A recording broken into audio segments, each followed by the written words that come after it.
অনেক দিন পরে একটা লং ভিডিও নিয়ে চলে এসেছি। আর এটা আমার মেলায় যাওয়ার ভিডিও, মানে রাসের মেলা যেটা বলে। আর সোনপুর ছিল জায়গাটার নাম, আমি চিনি না, বাট জায়গাটা খুব সুন্দর ছিল আর মেলা দেখার জন্য গেছিলাম আমি। আর এখানে অ্যাম্বিয়েন্সটা খুবই সুন্দর ছিল। আর যেখানে আমি গেছিলাম, মানে আমার দিদির মামার বাড়ির পাশেই বড় একটা মন্দির ছিল, তো সেখানে সব ঠাকুরগুলো একটু তোমাদের সাথে শেয়ার করলাম আর সবাইকে একটু হাই করে দিতে বললাম। মানে সব মন্দিরের মধ্যে ঠাকুরগুলো দেখছিলাম। তো তারপরে আমরা সবাই বেরিয়ে পড়লাম, মানে মামার বাড়ি গেলাম, সেখানে একটু খাওয়া দাওয়া করলাম। মানে দিদি নিয়ে এসেছিলো খাবার আর সবাই নিচে তো বসে খাচ্ছে, আর আমি বড়লোক, আমি খাটে বসে খাচ্ছি। তারপরে আমরা যেখানে আমাদের লোকেশন ছিল আর কি, মেলা হচ্ছিল রাশের, তো সেখানে চলে গেছিলাম। তারপর গিয়ে সব কিছু দেখলাম যেগুলো হয় আর কি, থিমস। তো আমার খুব ভালো লাগছিলো, আর এইগুলো আমি দেখি প্রতি বছর, বাট দূরে তো যাওয়া হয় না। আর তোমাদের সাথে একটু শেয়ার করলাম।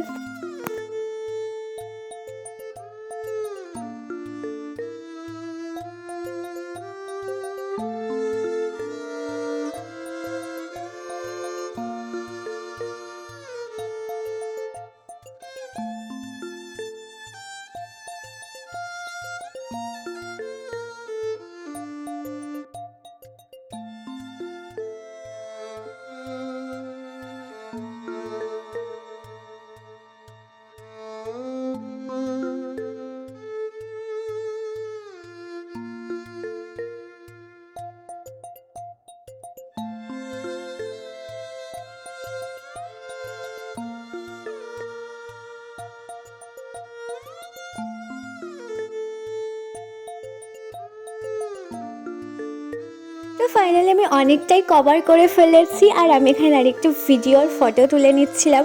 আর যেহেতু আমার খুব ভালো লেগেছিলো, ফার্স্ট টাইম হলেও বেশ ভালোই লাগছিলো। তো তারপর আমরা বেরিয়ে নাগরদোলা চাপলাম, যেটা আমার খুব পছন্দ। মানে আমার হাসিটা দেখলেই বুঝতে পারবে যে কতটা খুশি আমি। তারপর তো ফুচকা খেয়েছি, মানে মেলায় গেলে ফুচকা খাবো না, এটা কোনো দিন হতে পারে? বাট খুবই আনন্দ হচ্ছিলো, সব হচ্ছিলো। বাট তারপরে আমার মুডটা অফ হলো যখন আমি শুনি বাড়ি যেতে পারবো না, মানে গাড়ি খারাপ হয়ে গেছে। মানে এটা তো আমার সব থেকে খারাপ। মানে আমি কোথাও প্ল্যান না করে যাওয়ার পরে যদি থাকতে হয়, তো আমার জাস্ট বোর লাগে আর ভালোও লাগে না। মাথাটা তখনই একটু আমার গরম হয়ে গেছে। সো তারপরে আমি একটুখানি আইসক্রিম খেয়ে নিয়েছি। তো যেহেতু থাকতে হবে, কিছু করার নেই, তো তারপরে মুডটা একটু ঠিকঠাক করলাম। দেন মেলায় গিয়ে কিছু টুকটাক জিনিস কিনলাম। আর দেখো আমি আর আমার দিদির ছেলে কী করছি, মানে বাচ্চা বুদ্ধি আমাদের তো যাবেই না। সো তারপরের দিন সকালবেলা উঠলাম বাড়ি যাওয়ার জন্য, মানে অনেক ভোরেই উঠেছিলাম। তো একটু চা খাওয়ার পরে বেরিয়ে গিয়েছিলাম বাড়ি যাওয়ার জন্য। আমার মুখের অবস্থাটা দেখো, মনে শান্তি নেই। তো দেখা হবে next video. Thanks for watching.